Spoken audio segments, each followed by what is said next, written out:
Alo. Đang xe Tân Nhàn đi chưa? Lên chưa?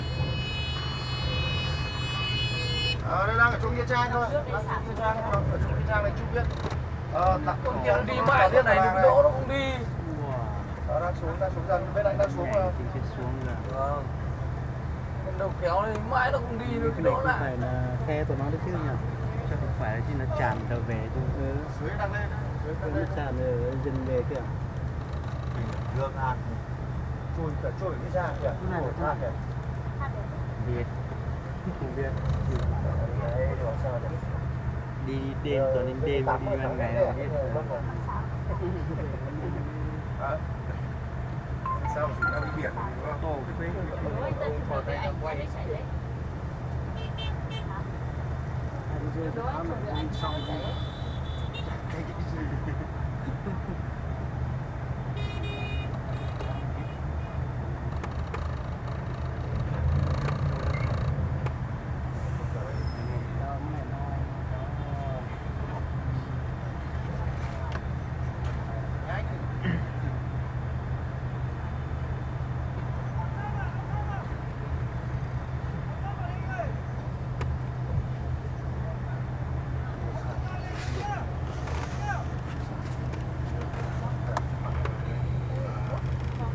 xa đỡ chỗ kia kìa. Đây, mở cửa ra chụp cái này. Nhìn cái này sợp nha. Sợp xuống.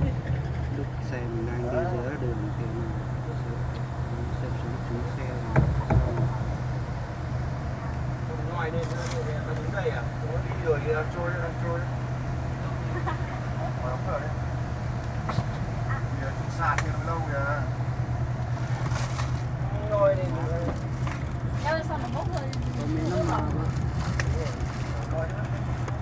Như rơi từ trên cao xuống. Bác hơi.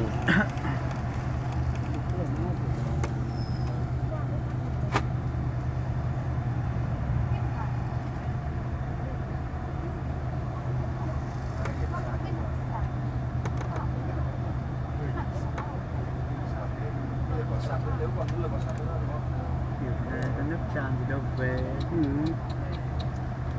Nhiên trôi qua kia xuống cái con đồi này.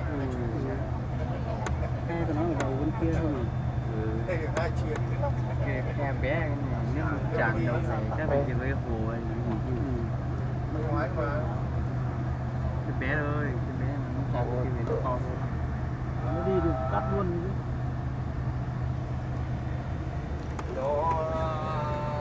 Đồi bên kia có hồ có cái gì trong kia nhỉ? bên này chạy cách đây mấy hôm cũng ngập đây, bên này chạy lại là Lai Châu. Là bé hơn 650 rưỡi, hơn 200.